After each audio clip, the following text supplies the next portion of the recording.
When town meeting greenlit the $70 million public safety building project in 2018, it showed the town's commitment to replace the antiquated infrastructure built in the 1930s with a modern facility that can meet growing demands for at least the next 50 years. Needham Fire Department moved into their side of the building in the fall of 2020. Now, as the police department has also settled in, let's take an inside look at their new headquarters with Chief John Schlittler, who said it was worth waiting for all the upgrades. Unlike the old station, where officers often had to share undersized space and travel through a layout that did not flow easily for routine operations, the new facility has dedicated areas for each function. Everything is placed in an area within the building to make sure that it's functionally easy to get to where you have to. The layout of the building has a purpose. The way it's designed is great. As Chief Schlittler highlighted some of those areas, he explained how the new station addresses operational efficiency and security. This is our communications center, our dispatch center. Every call that comes in here by phone or 911 comes right in here to our dispatchers, and they're able to relay that information to the fire department or to the cruisers that are on the road to a potential call.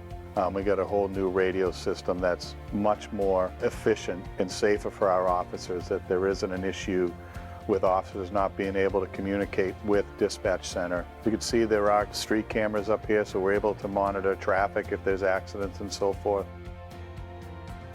This is our cell block and our prisoner booking area. We used to have to bring prisoners in through the back door through the parking lot.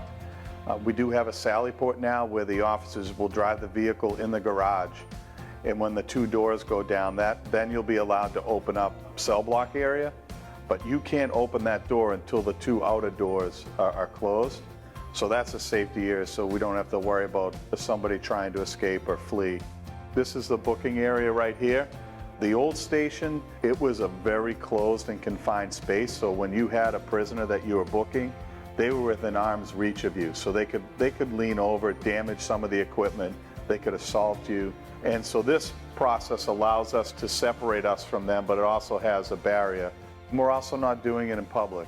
We're not dragging somebody through the parking lot into the station.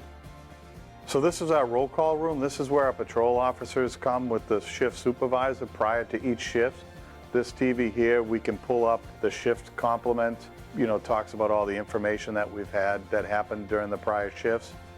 It's on the first floor, and they walk right out the door and they get to their cars. They don't have to go down from the second floor to the first floor if something happens. The officer's report writing is behind this wall here.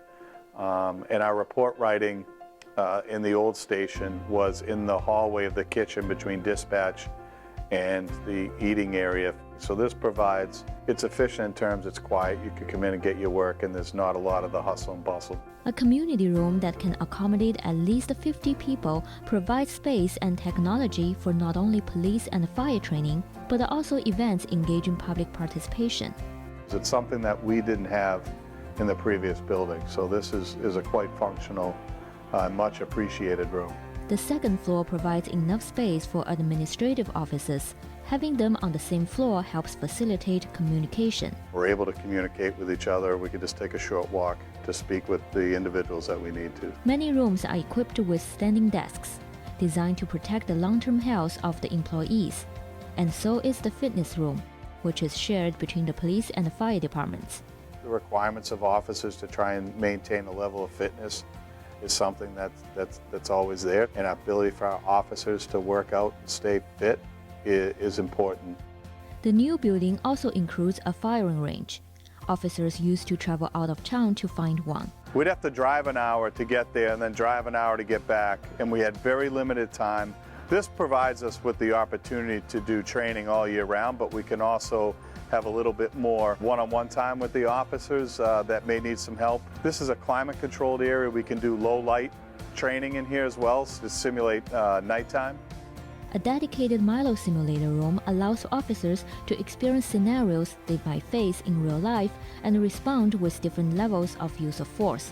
It plays an important role in the police de-escalation training.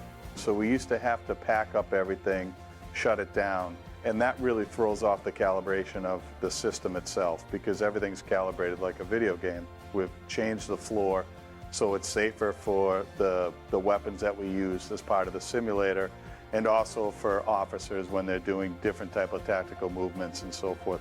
In May, town meeting gave the town approval to begin the process of leaving civil service for police and firefighter hiring to open up a larger pool of qualified candidates. It's hard to find police officers right now, people that want to do this job. And you can see the numbers are way down of people taking the civil service test. Having that flexibility to do our own test and to do the interviews and not have to deal with the restrictions of civil service provides us with an opportunity to really expand our recruiting. And having a competitive contract in a brand new building, it makes it a lot easier to do that.